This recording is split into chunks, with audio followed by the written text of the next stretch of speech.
할렐루야. 여러분 반갑습니다. 또 이렇게 이른 아침부터 또 이렇게 말씀으로 또 예배로 하나님께 영광을 올릴 수 있다는 것이 얼마나 감사한지 모르겠습니다. 잠시 기도하고 시작하겠습니다. 하나님 아버지 감사합니다. 갈대밭 같은 인생에서 좌우를 분별하지 못하고 살아가던 저희들의 인생을 하나님께서 붙잡아 주시고 예수 그리스도의 훌륭한 사람으로서 제자들로서 또 키워져 가심에 감사합니다. 하나님 저희들의 말씀의 은혜를 입고 말씀으로 살아가는 하루하루가 될 수 있도록 주여 도와 주시옵소서. 무엇보다 먼저 하나님을 사랑하고 이웃을 사랑하며 사랑을 받은 자녀로서 또한 사랑을 주는 자녀들로서 이 하루를 살아갈 때 우리 하나님 힘과 용기를 더하여 주시옵소서. 감사합니다. 살아계신 예수님의 이름으로 기도합니다. 아멘. 오늘은 199장 나의 사랑하는 책으로 나의 사랑하는 책 찬송을 부르고 시작하겠습니다.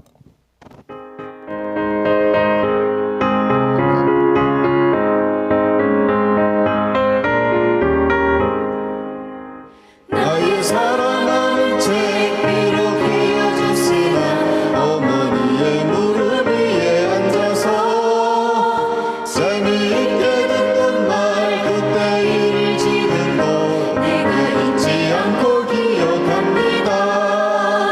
귀하다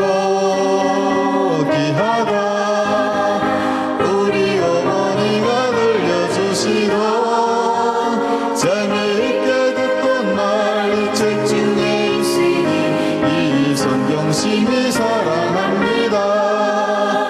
옛날 용맹스럽던 다니엘의 경험과 유대 임금 다윗 왕의 역사와 주의 선지 엘리야 바람 타고 하늘에 올라가던 일을 기억합니다. 귀하다 우리 어머니가 들려주시던 재미있게 듣던 말 이 책 중에 있으니 이 성경심이 사랑합니다. 앉으십니다.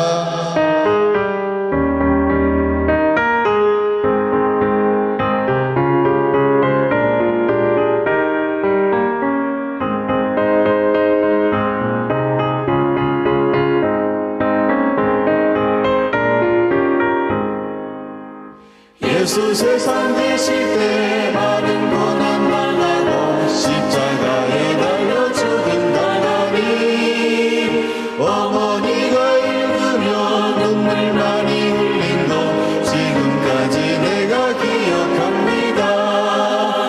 귀하다 우리 어머니가 들려주시던 재미있게 듣던 말 이 책 중에 있으니 이 성경심이 사랑합니다. 그때 일은 지나고 나의 눈에 하나오 어머니의 말씀 기억하면서 나도 시시때때로 성경 말씀 읽으며 주의 뜻을 따라 살려 합니다. 귀하다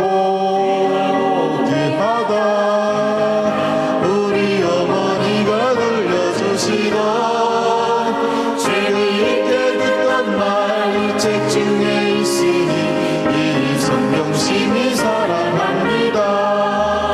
아멘. 이제 들었던 말씀 찬양의 말씀처럼 여러분들도 자녀를 키우실 때 꼭 여러분 이제 그 자녀들에게 성경 말씀을 많이 가르쳐 주세요. 많이 읽어 주세요. 그러면 자녀들이 들을 거고 그 듣는 것이 그때는 빛이 안 나는 것처럼 보이지만 언젠가 시간이 흘러서 이제 자녀분들이 철이 들고 어떤가 이제 본인의 기억을 회상할 때 아 우리 어머니가 참 이런 어머니였구나라는 것을 회고할 때쯤 되면 아마 그 자녀들이 훌륭 성장한 자녀분들이 되어 있을 것입니다. 오늘 함께 보실 말씀은 사도행전 23장 1절에서 10절까지 말씀입니다. 오늘 여러분 복음의 승리라는 제목으로 함께 이제 말씀을 볼 텐데요. 사도행전 23장 1절에서 10절까지 말씀을 저희가 함께 하나님 말씀을 봉독하겠습니다.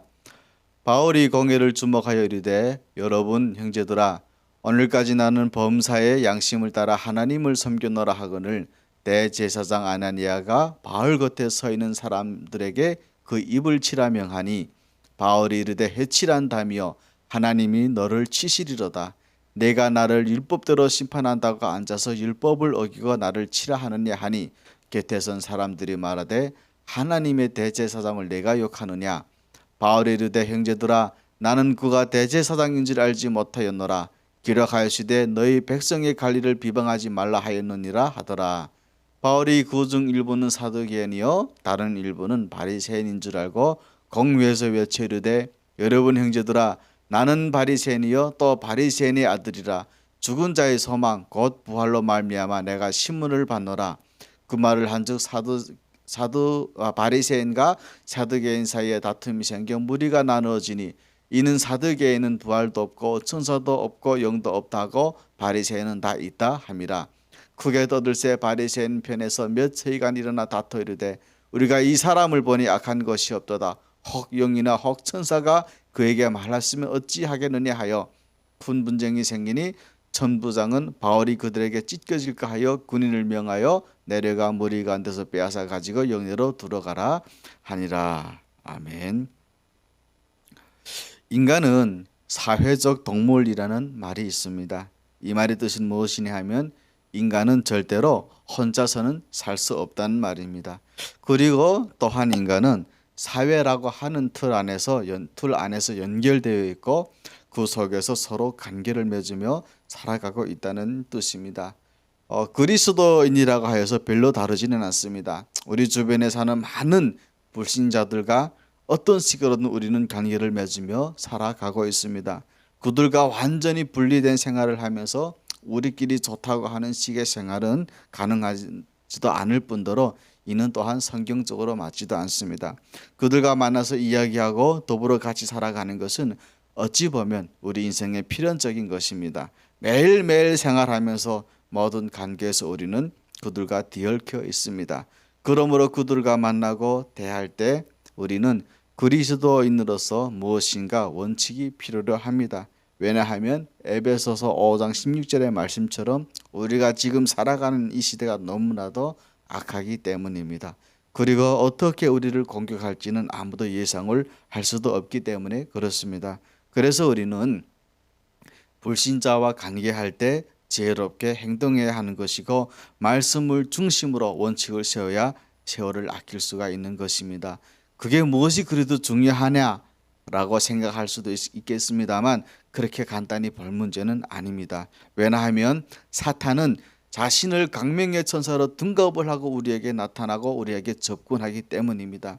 죄가 문화를 거부하는 것은 아니지만 우리 인간의 제일 약한 것을 노리고 사탄은 우리에게 접근한다는 겁니다. 그것이 문화가 될 수도 있고 예술이 될 수도 있고 또한 다양합니다. 그렇기 때문에 우리가 어떠한 원칙을 세우지 않고 살지 않으면 우리들도 그들과 같이 덩달아 세월만 낭비할 수 있기 때문에 그렇습니다. 오늘 말씀에 보시면 사도 바울은 예수를 믿지 않은 불신자들에게 지금 둘러싸여 있어요.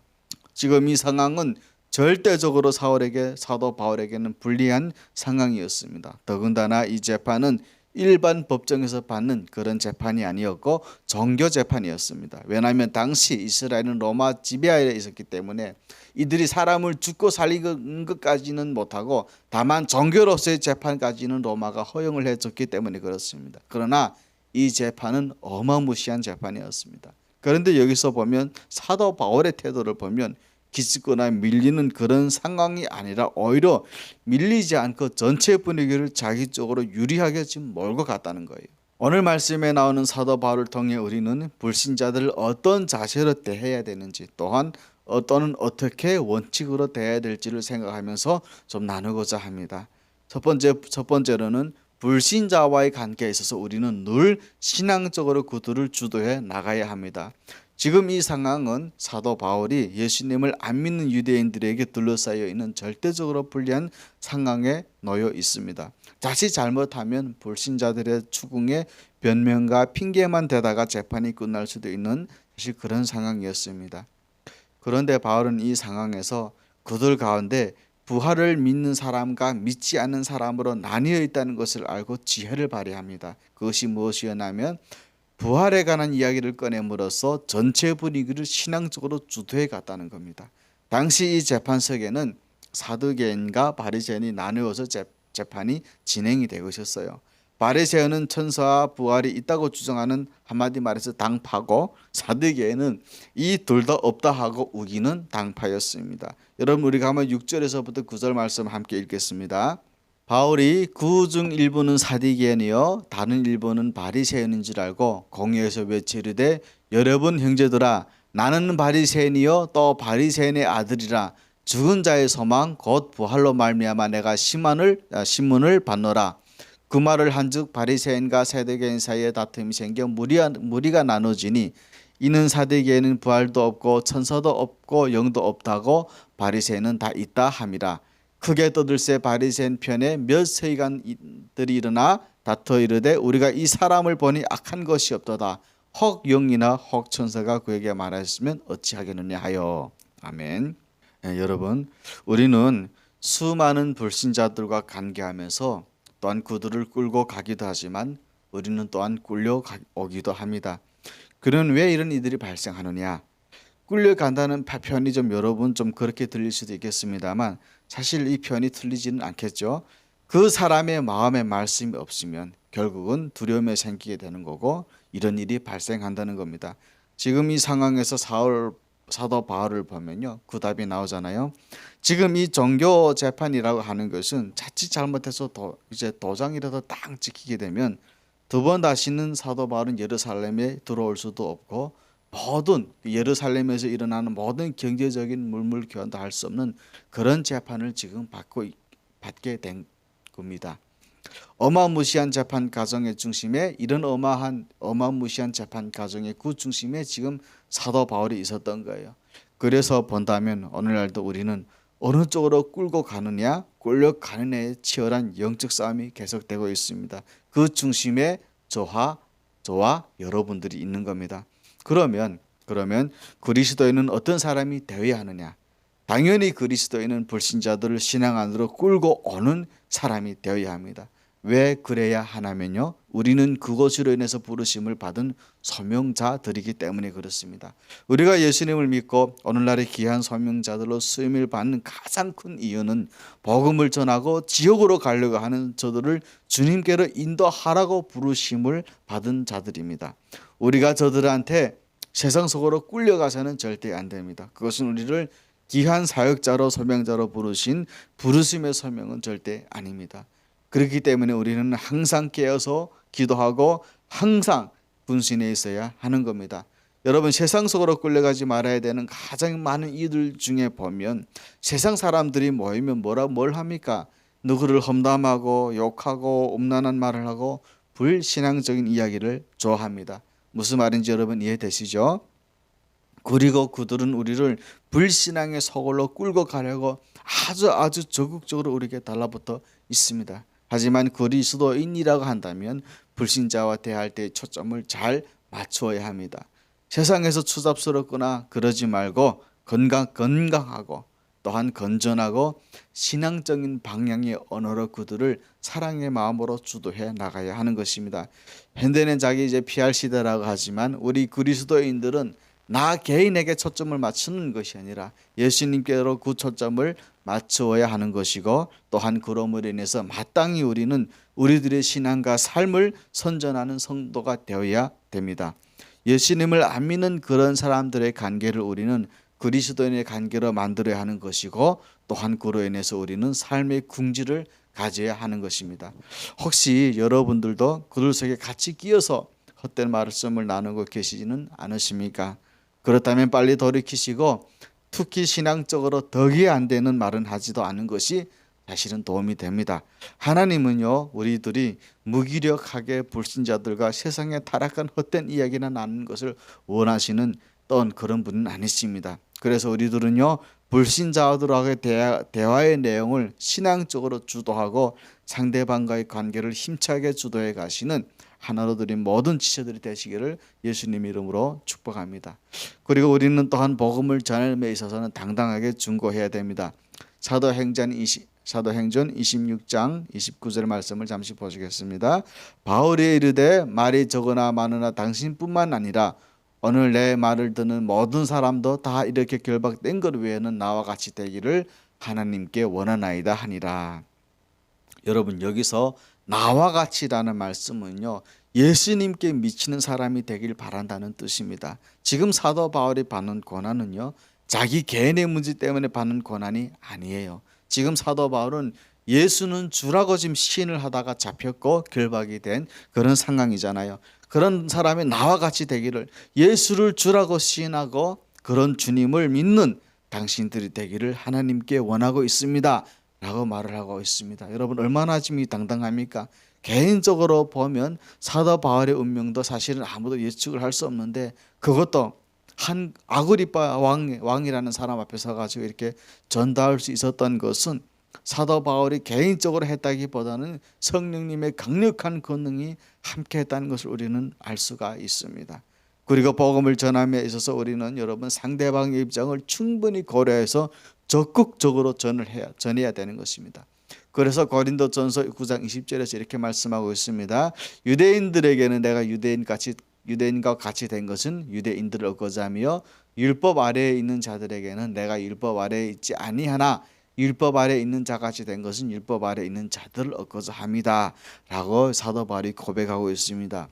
여러분, 우리가 복음을 전할 때 우리는 충분히 기도하고 전해야 하는 것도 맞지만 지혜도 함께 간구해야 합니다. 그러므로 인해 그 지혜가 나의 입을 통해서든 아니면 우리의 삶을 통해서든 지혜롭게 복음을 전할 수 있도록 우리는 만반의 준비를 다해야 하는 것입니다.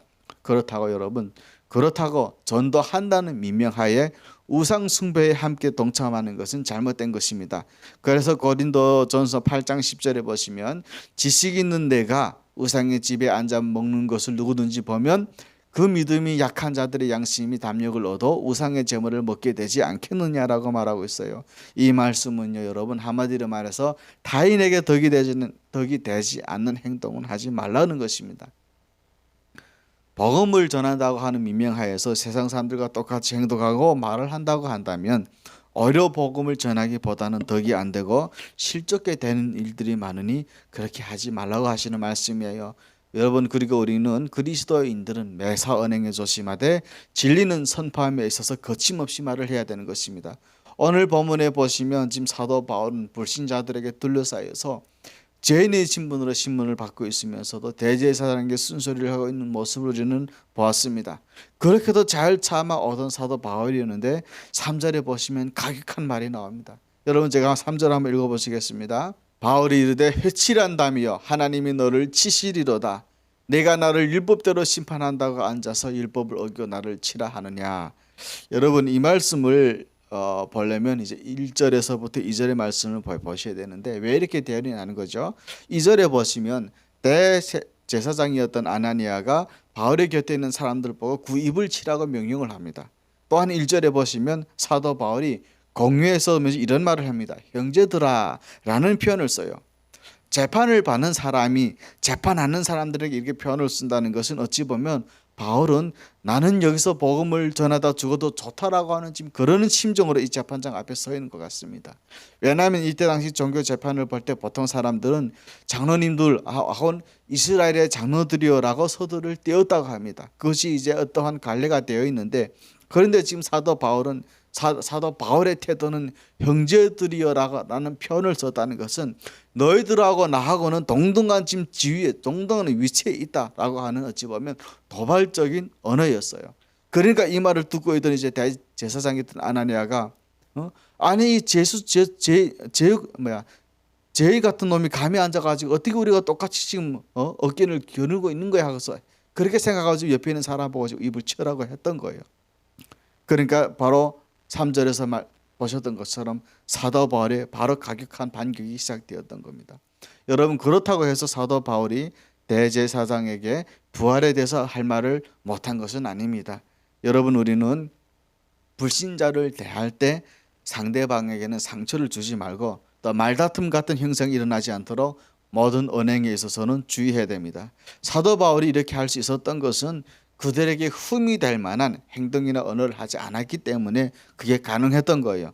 그래서 특히 우리들도 그들의 보기에 흠이 될 만한 일들을 해서는 안 되겠죠. 요즘과 같이 교회에 다니는 요즘 같은 세대에는 이제 교회 다니는 사람은 다 똑같더라. 혹은 또 오히려 교회 다니는 사람들 더 악하더라라는 말을 많이 듣는 세대가 되었습니다. 그렇게 되면서는 안 되겠죠. 이렇게 우리가 조심을 하자고 하는 이유는 혹여 우리의 실수나 부족함 때문에 전해야 되는 복음마저 전하지 못하고 또 복음의 진리대로 바로 전하지 않는다면 더 큰 실수를 범할 수도 있기 때문에 조심하자고 하는 것입니다. 우리는 지옥과 심판에 대해서 성경이 가르치는 대로 가르치는 것이 우리의 의무입니다. 그렇다고 해서 서로의 관계를 너무 지나치게 조심해서 복음을 두리뭉실하게 전하게 되면 언제까지나 불신자의 관계로만 끝나고 맙니다. 여러분, 우리의 목표는 그들을 주님께로 끌고 오는 것이지 그들과 적당한 관계를 계속적으로 지속적으로 이어가는 것은 아닙니다. 불신자들하고 관계하면서 늘 조심해야 되는 것은 언행에서도 조심해야 되지만 복음의 진리에 대해서는 단호하게 말할 수 있는 여러분들이 되시기를 바랍니다. 그러기 위해서는 책망할 것이 없는 바른 말을 해야 되는 것입니다. 그래서 디도서 2장 8절에 보시면 책망할 것이 없는 바른 말을 하게 하라. 이는 대적하는 자로 하여금 부끄러워 우리를 악하다 할 것이 없게 하려 합니다. 라고 말을 하고 있습니다. 그리고 여러분, 어떤 상황에서도 복음의 진리를 단호하게 말할 수 있어야 됩니다. 그래서 사도행전 4장 19절에서 20절에 보시면 베드로와 요한이 대답하여 이르되 하나님 앞에서는 너의 말을 듣는 것이 하나님의 말씀을 듣는 것보다 옳은가 판단하라. 우리는 보고 들은 것을 말하지 아니할 수 없다 라고 당당하게 말을 했던 것입니다. 할 수도 있었던 것입니다. 또한 그리스도인은 은혜롭게 말하는 훈련을 배워야 됩니다. 골로새서 4장 6절에 보시면 너는 너희 말을 항상 은혜 가운데서 소금으로 마실 램과 같이 하라. 그리하면 각 사람에게 마땅히 대답할 것을 알리라. 여러분, 우리나라 속담에 이런 말이 있죠. 말 한마디에 천냥빚을 갚는다라는 속담이 있듯이 사람에게 있어서 말 한마디가 얼마나 중요한지를 깨닫는 속담이기도 합니다. 성경에서는 혀에 대해서 많은 말씀을 하고 계십니다. 빌립보서를 여러분 참고하시면 됩니다. 우리 주위를 잠시 보면 말을 잘못해서 손해를 보는 사람들도 있는 반면에 또 이게 반대로 말을 잘 함으로 인해서 큰 이익을 보는 사람들도 실제로 있습니다. 이처럼 말이라고 하는 것은 사람들의 삶에 큰 영향을 미치는 중요한 것이기 때문에 누구나 언어 사용에 있어서 조심해야 하는 것입니다. 특히 그리스도인들에게 있어서는 마찬가지입니다.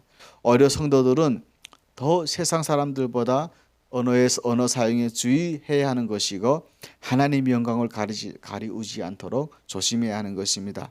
항상 말을 할 때 특히 불신자들하고 대화를 나눌 때는 은혜 안에서 덕을 끼쳐야 됩니다. 그러려면 첫째는 여러분, 우리는 진실해야 되는 것입니다.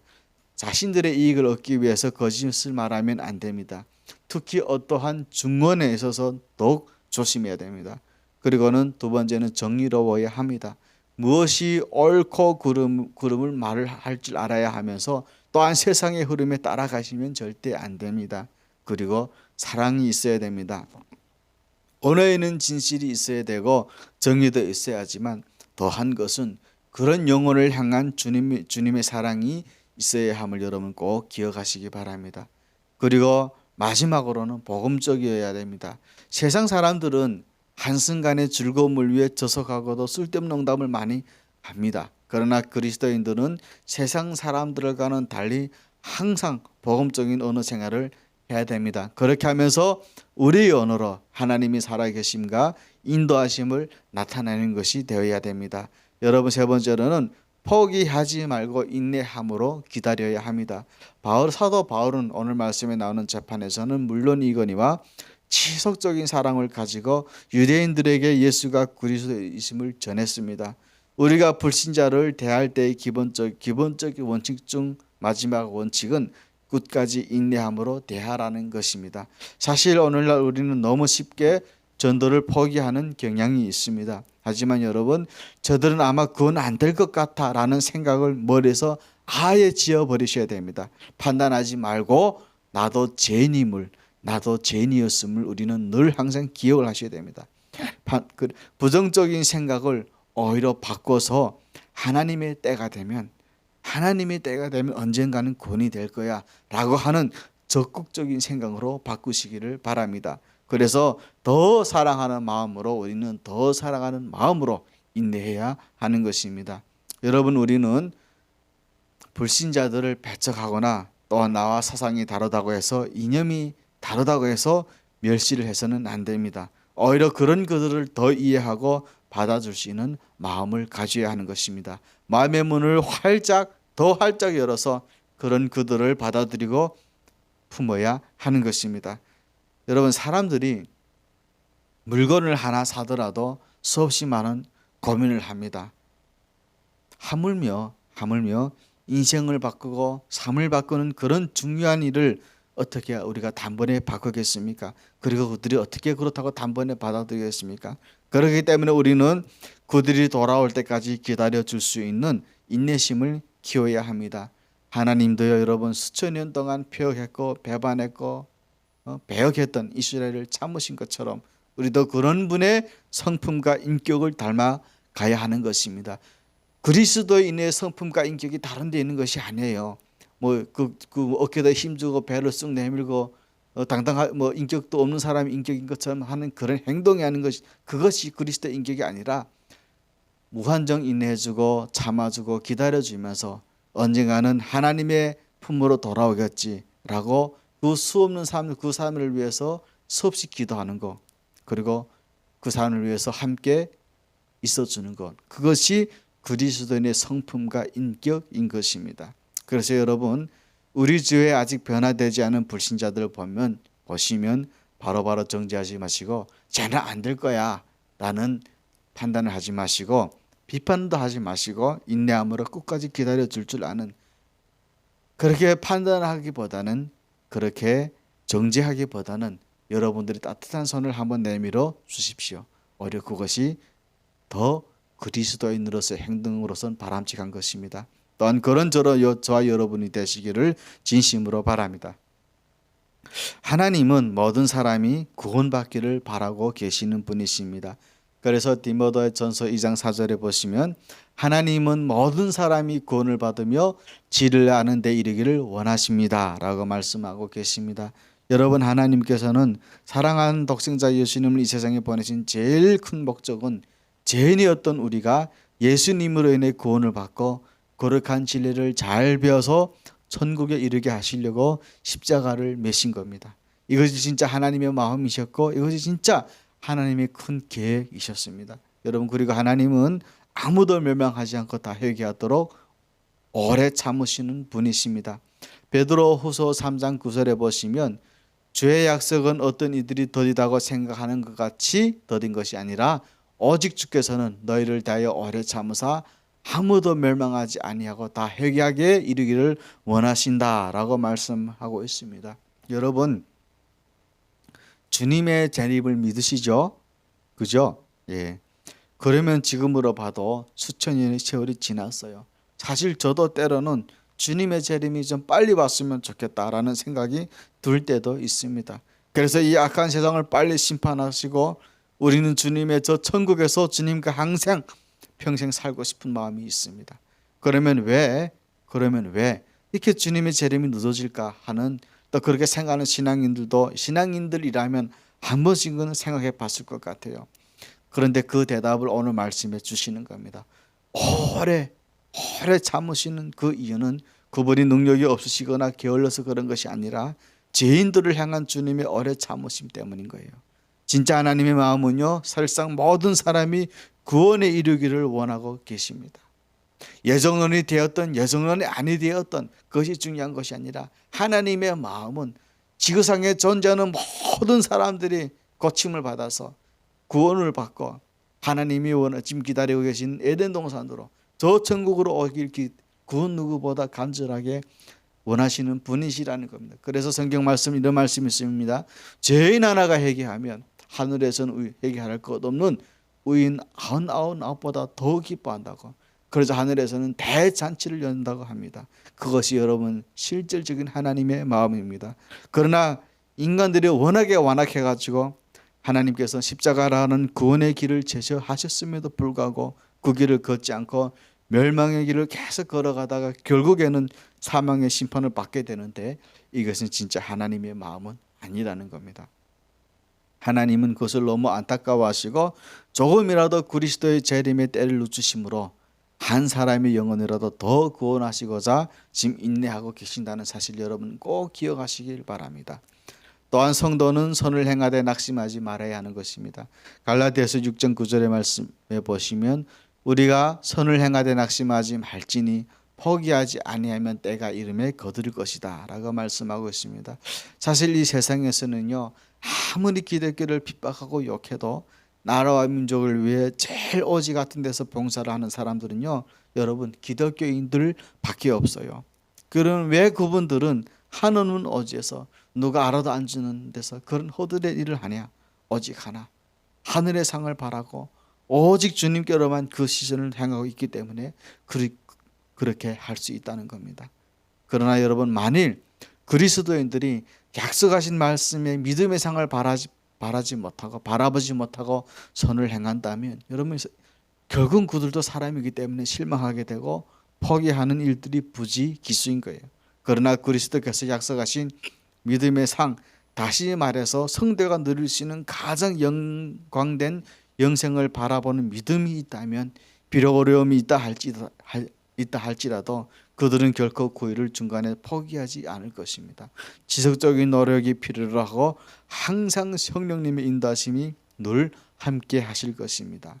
오늘 말씀을 마치겠습니다. 여러분, 우리는 싫든 좋든 불신자들 속에서 그들과 관계하며 함께 살아갑니다. 그래서 그런 관계에서 서로 좋은 영향을 주기도 하고 또 좋은 영향을 받기도 합니다. 여러분, 우리는 그들과 관계하면서 잘못된 영향은 적게 받고 좋은 영향만 많이 줄 수 있는 관계로 발전시켜 나가시길 바랍니다.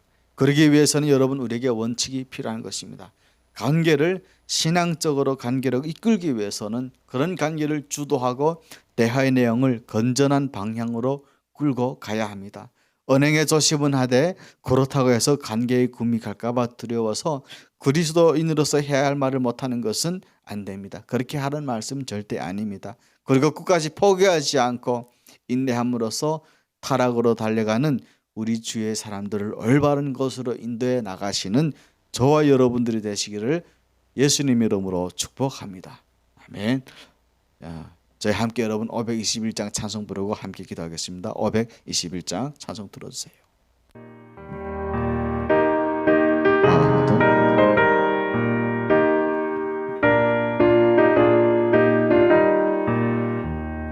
구원으로 인도하는 그분은 창조부며 생명으로 인도하는 그 길은 참 험하니 우리 몸에 지워 있는 그 더러운 죄짐을 하나 없이 벗어놓고 힘써서 들어갑시다. 구원으로 인도하는 그 좁은 문으로 가 영생으로 인도하는 그 생명길 갑시다. 이 세상에 많은 사람 큰 문으로 들어가 넓은 길로 갈지라도 멸망으로 끝나니 세상 헛된 부귀영화 모두 내어버리고 주의 말씀 순종하여 그 생명길로 갑시다.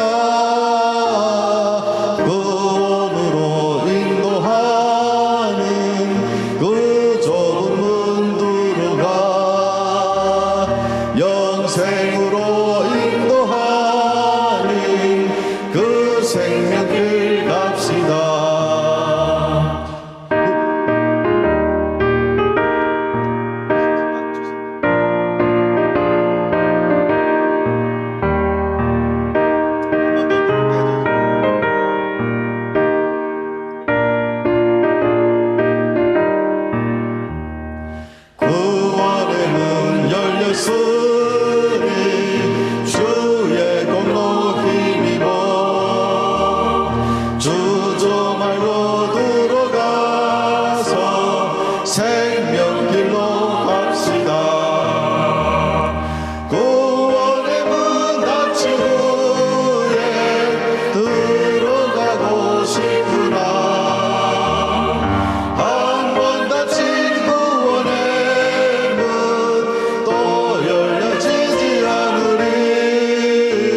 부를게요.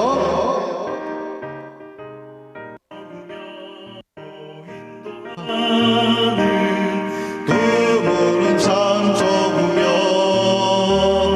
생명으로 인도하는 그 길은 참 험하니 우리 몸에 지워 있는 그 더러운 죄짐을 하나 없이 벗어놓고 힘써서 들어갑시다. 구원으로 인도하는 그 좁은 문 들어가 생생으로 인도하는 그 생명길 갑시다. 이 세상에 많은 사람 큰 문으로 들어가 넓은 길로 갈지라도 멸망으로 끝나니 세상 헛된 부귀영화 모두 내어버리고 주의 말씀 순종하여 그 생명길로 갑시다. 구원으로 인도하는 그 좁은 문 들어가 영생으로 인도하는 그 생명길 갑시다. 앉으십니다.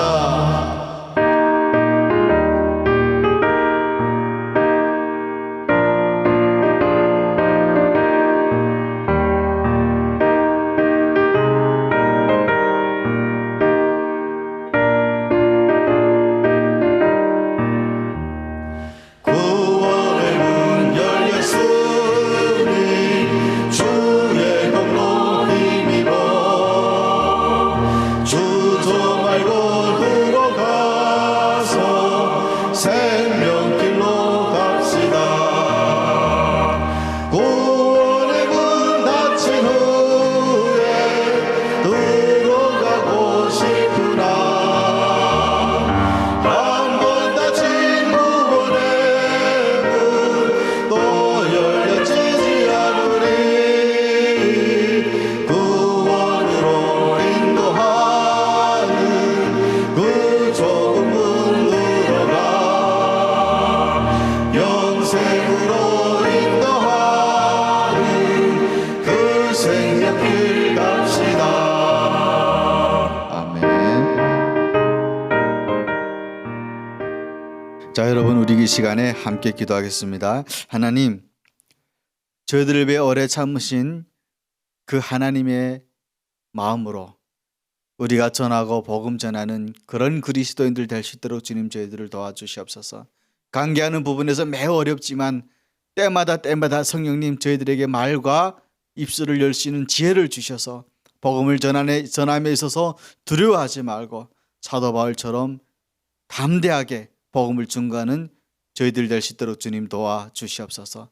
하나님 있는 것이 매우 어려운 상황에 처했지만 그럴지라도 나를 사랑하셔서 나를 위해 십자가를 지신 그 예수 그리스도의 십자가만을 생각하며 바라보며 달려가신 저희들 될 수 있도록 주여 우리 하나님 우리를 도와주시옵소서라고 여러분 함께 제가 주여 외치며 함께 기도하겠습니다.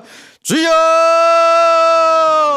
하나님 아버지 저희들을 늘 도와주시옵소서. 하나님 마음이 어렵고 부족한 부분이 많고 하나님 두려워서 때로는 복음을 전함에 있어서 하나님 담대하지 못했던 하나님 지난 날들도 있었습니다. 아버지 하나님 저희들과 함께하여 주셔서 늘 말씀을 공급하여 주시고 성령님 저희들과 도와주셔서 저희들의 마음에 그리스도의 풍성한 지혜를 더하여 주시옵소서. 그러므로 인해서 하나님 우리들을 인해서 오는 모든 복의 통로를 그들에게 나눠주며 복의 군원의 통로를 예수 그리스도 이름으로 나눠줄 수 있는 훌륭한 우리 하나님의 종들 될 수 있도록 주님 도와주시옵소서. 우리에게 주신 소망이 있다면 우리에게 주신 소명이 있다면 예수 그리스도를 주라고 시인하고 그를 하나님 세상 만방국에서 전도하라고 주시는 하나님의 놀라운 계획이 있는 줄 압니다.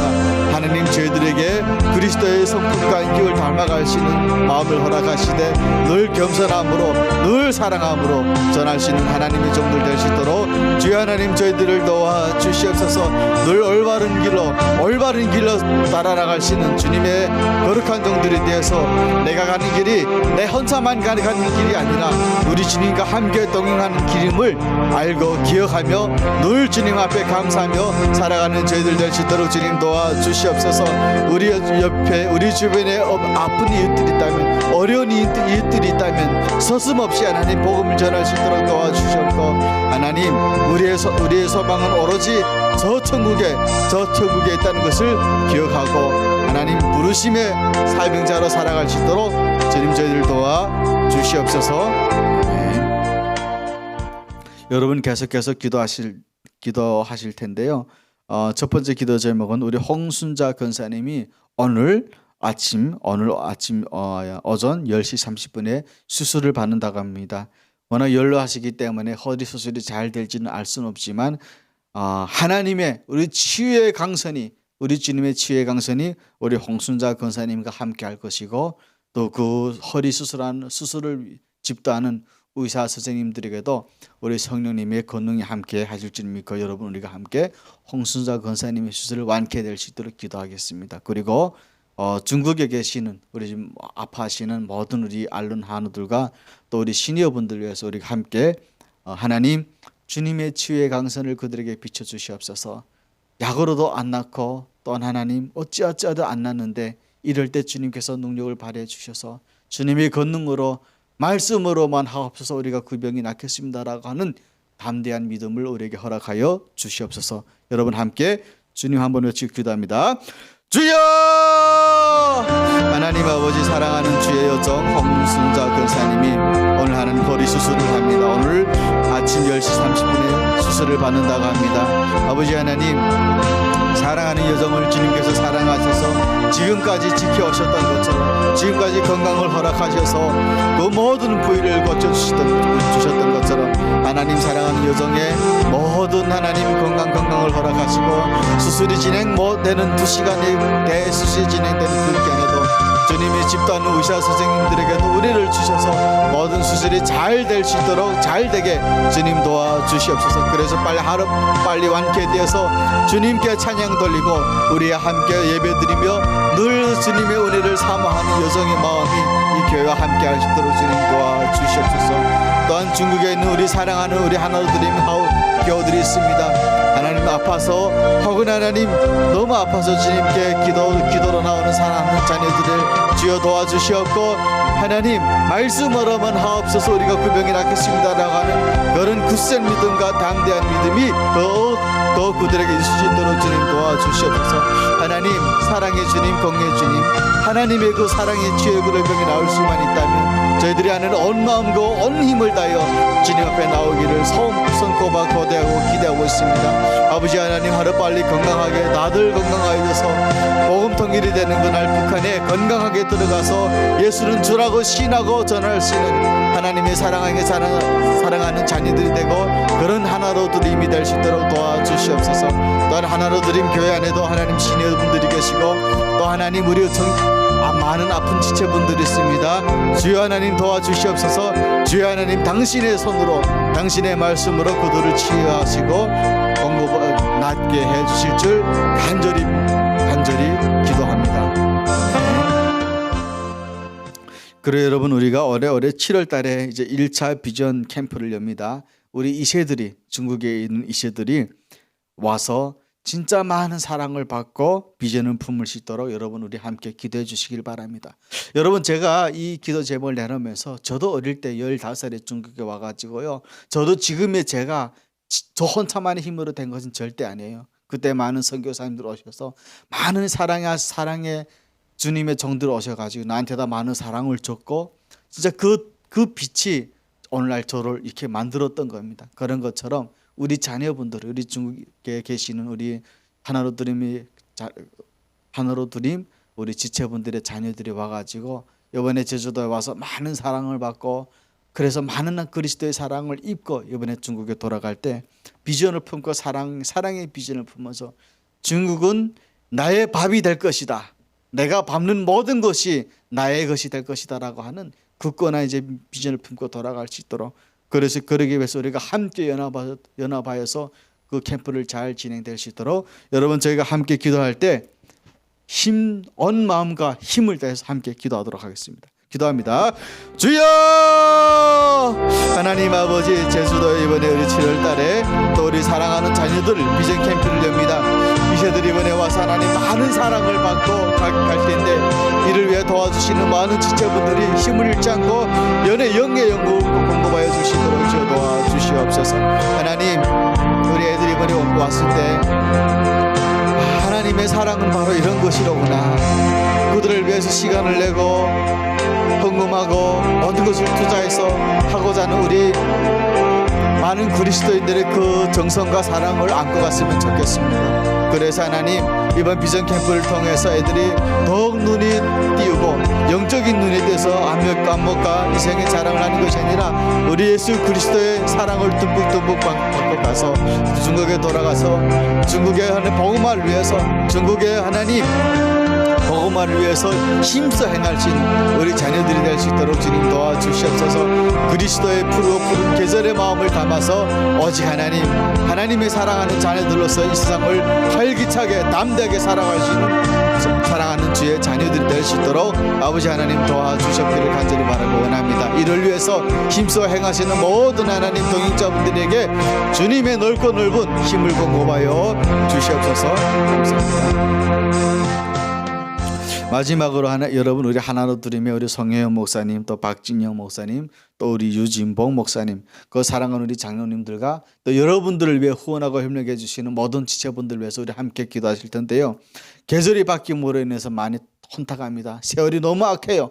이럴 때 하나님, 우리가 서로서 연합하여 동거해서 그리스도의 푸르고 푸른 계절의 아름다움을 발산할 수 있는 그런 우리 연합이 될 수 있도록 도와주시옵소서. 특히 우리를 위해 협력하고 동행하시는 모든 분들에게 하나님 힘을 공급하여 주셔서 그들이 하고자 하는 모든 사역들이, 모든 또 하나님의 사업들이 더 번창하고 더 번창되어서 또 하나로 드림 지체를 도는 이 모든 이게 선교에 힘써 행할 수 있는 그런 주님의 놀라운 계획들이 일어날 수 있도록 여러분 저희가 함께 기도하겠습니다. 주여 저희들 도와 주시옵소서. 기도합니다. 주여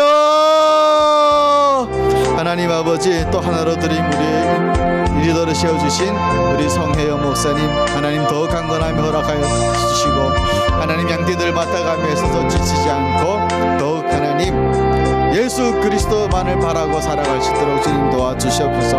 함께 동행하고 있는 박진영 목사님, 유진범 목사님들에게도 힘을 공급하여 주는 늘 하나님 깨지지 않는 영성을 공급하여 주시고 늘 지치지 않는 말씀을 허락하여 주셔서 하나님을 사랑하고 이웃을 사랑하고 중국에 있는 우리 이웃들을 사랑하여서 늘 하나님 그들을 위해 힘쓰며 기도할 수 있도록 도와주시옵소서. 우리 하나로 들음을 위해 동행하고 힘쓰고 협력하시는 많은 단체들이 있고 많은 개인분들이 있습니다.